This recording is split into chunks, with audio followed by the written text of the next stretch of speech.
Hello guys, this is Wise Gaming HD here, and welcome to another episode of Career Mode. We'll kick off this episode with a bid coming in from Sunderland for Jordan Henderson, and of course it's still the transfer window, so plenty of activity is going to be going on, and we have a couple of games for you today. This one we're about to head into against West Brom in the Premier League, a game against Middlesbrough in the Capital One Cup, and a game against Arsenal as well. So that's, there's some really tight games in there as well. So we'll head into our first game, and as I say, we'll start off the episode with the one against West Brom, and it's away at Hawthorns, and I feel it's a good chance for us to pick up 3 points on the second game of the league, and Raheem Sterling goes really close there, as you just saw, and that was only the real highlight. There's only half chance we really had in the first half, and we head into the break at the score's 0-0, and I decided I really needed to make a change, and I end up bringing on John Joe Shelvey and giving Marouane Fellaini a rest. So I felt I had to make a change, and the game did just kind of change after that as well. Juan Mata going really close, as you saw there, and Daniel Sturridge just teasing the defence, weaving in and out of the defenders there, cuts inside really nicely, and what a fantastic finish that was. And I was hoping that form was going to continue, but absolutely fantastic goal, just pulling the pants of the defenders down there and just showing them who's boss. Fantastic pace. What a great finish that was as well. Keeper had no chance. And Daniel Sturridge showing great perseverance and going really close to getting his second of the game. Really nice finish shot there, and really unlucky not to put us 2-0 up. And Raheem Sterling, look at that for a finish. Absolutely brilliant goal. What a finish that was. Showing his pace as well. Raheem Sterling, and a nice celebration to go with that as well. So that put us 2-0 up. That was the 88th minute, so that all but sealed the win. And, not a bad result as the second game of the season. And pick up a 2-0 win, so 6 points out of 6 so far. You can't complain about that. The players have been performing really well. Daniel Agger picking up man of the match this time with a 9.4 rating. Everyone seemed to play well. There wasn't too many highlights in that game, but our next fixture is against Middlesbrough in the Capital One Cup, and a bid comes in from Lille for Glenn Johnson, and I thought, I do have backup, but I don't want to let them go on the cheap, so I set the counter offer 6.7 million. And Jordan Henderson has gone to Sunderland. That deal has gone through, and Lille actually say that they're going to match the asking price for Glenn Johnson, and I feel as if I do need a bit of youth in my team, so I go into the eSports catalogue and scout a future star. I don't feel that's cheating, because, they could be 14, they could be 15, they could be 16, and there we go, the scout has been dispatched. And as I say, they won't go straight into that team. I'll build them up, maybe send them on loan, give them a couple of games, depending on, whether I send them on loan or not.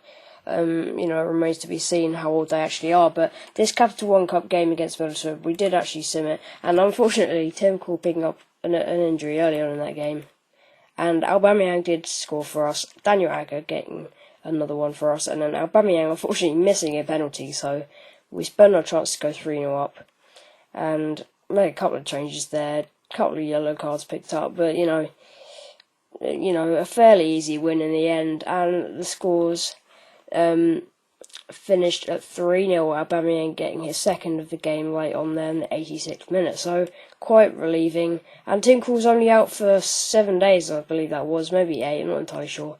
For the transfer deadline day, there wasn't too much action other than having a transfer offer come in from Fiorentina, but my god, this did surprise me. Daniel Agger is valued at 6.5 million. Fiorentina offered 10 for him. I decided to accept that. You can't really turn that down. 10 million. And the transfer talks broke down, but in a way that's good because I didn't have time to obviously get a replacement for him. And that was the end of the transfer deadline day. So as I say, not too much action there. But here is our young player. His potential is between 76 and 94, so really, really good. He's only 14 though, so obviously you won't be able to sign him up yet. His name is Andy Anienza, and It looks like he plays on the wing, so quite creative, and it says he's a playmaker there. Looking at those stats, he does look quite a nice talent, but not the quickest of players. But they're just rough stats. You can't judge a player now. And we do actually go to hire a scout. Unfortunately, we can't set up Cole Stanton with 5-star experience and 5-star judgment, but we do pick up some Australian guy, Brad Vrankovic. It sounds more Serbian, to be quite honest with you, but that's not important. And he is arrived and ready to scout, and it's a fairly obvious place where we're going to send him. Obviously, he's going to go to England. That's where most people send him, to be quite honest with you.